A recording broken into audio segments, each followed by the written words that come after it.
Hi guys, get in here. Y'all already know the drill. So we're going to go ahead and get started on day 5 because when I say I have a lot to cover in a short amount of time.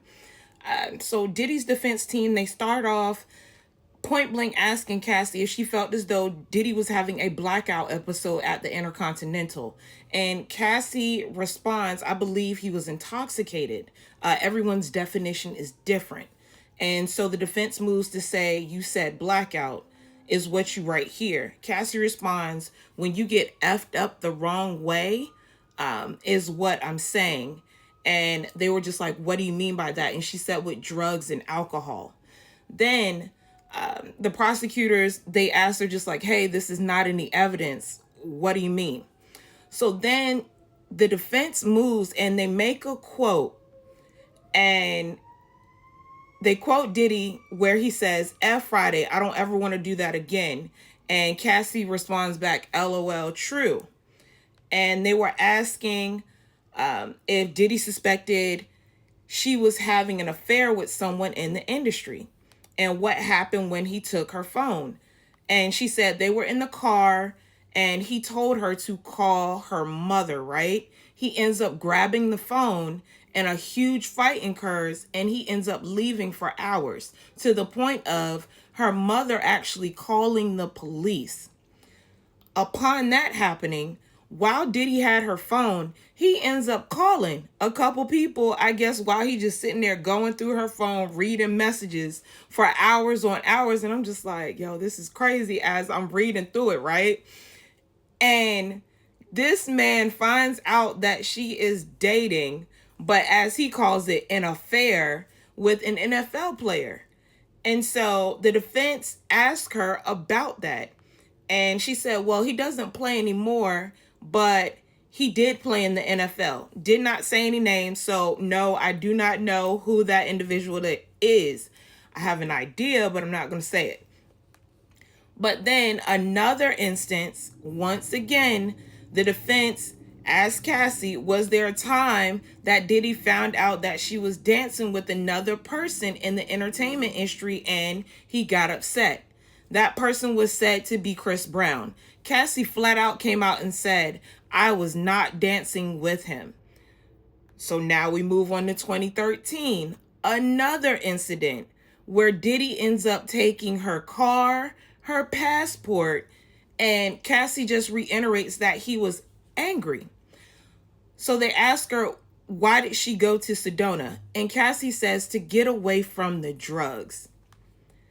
Now, there's also a part here where the defense goes and they play some audio for Cassie, right? And Cassie is going off in this audio. I mean, she is laying every single last F-bomb. If you don't tell me who you got this video from, I'm going to effing KU. I'm going to effing KU. And she was like, this blood is not going to be on my hands. It's going to be on somebody else's hands. You better tell me. And then she names the guy named Sujit. And she was like, tell me. And this is ultimately concerning the video that was said was going to be released if they didn't take care of it. And that was that Jonathan Audie video that he said he filmed. So from this point, the defense asked Cassie if she knew that Diddy paid a substantial amount of money for that video not to be released.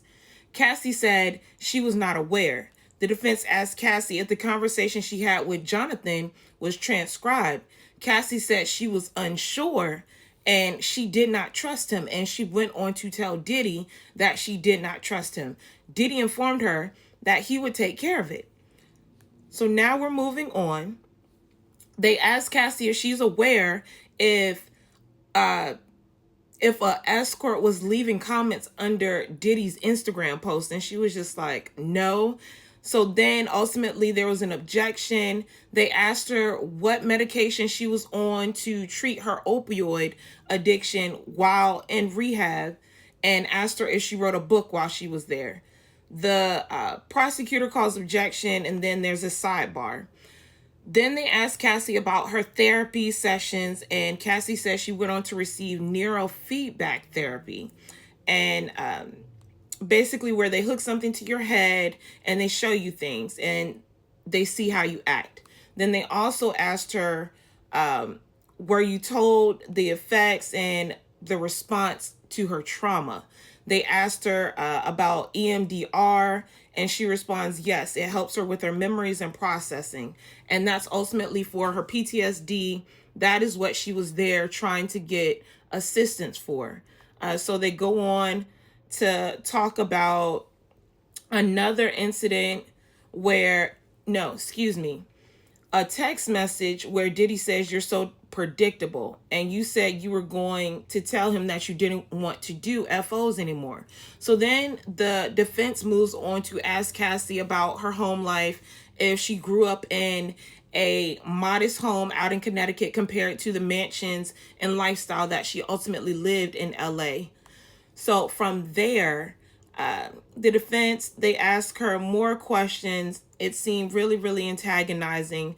There was one point where we get down to the part of, where is it? They asked about embracing, and they were basically trying to say that Cassie went back and kept going back even after these incidents would occur. And yes, per the text messages, that is indeed what occurred. And then, of course, there was the incident where she said it on the witness stand. She had intercourse with Diddy, and her husband FaceTime, and she did answer. So the defense asked her, after Mrs. Porter's memorial service, you wrote that you were going home and that he called Kim his soulmate. And the defense asked her if that was hurtful. And Cassie said at the time, yes. And so the defense asked her, so what was the 11 years about? And she said, yes, exactly. And the defense asked her after the memorial service if she ever saw Diddy again. And she says she left. And the defense said, did he let you go, right? And Cassie was like, I never saw him again. I'm not sure about him letting me go. And then the defense says you moved on and you went and married the love of your life. From there, the defense talks about how over the 11 years, they shaped each other. And Cassie was just like, yes. They asked her about her husband being a personal trainer, and moves on about lifestyle, all of those different things. But there was one part, right, where after the 11-year relationship, who did you want to have X with? And Cassie responds, only him at that time. And so once again, there was a moment where in message, Diddy says, seduce me all day. So that right there, once again, proved that Cassie really only wanted to be with Diddy. She wasn't trying to do these FOs. She only did them to appease him, to make him happy. And to me, what the defense showed right here was that she was trying to do everything to stay in his good graces, but then also not get the SHIT beat out of her at the same time. It seemed as though, my perspective, they became words. So the prosecutors go to cross at one point and they ask her, you were shooting a movie in Africa and you blocked him. Did he contact you? And Cassie says, through Mia. The prosecutor said, he didn't remember hurting you. Did you believe him? Cassie responds, not always, because I knew him. There were times that he was pretty aware of what he was doing. I just knew who he was. And I've seen him be violent towards other people. So right there, Cassie identifies that she has indeed seen him be violent to other people. So I'm going to stop right here before I tap into part 2 of day 5, because I promise you it is super, super juicy. So make sure that you like, share, comment, follow, or subscribe my channel or my page, and I will see you guys in a moment.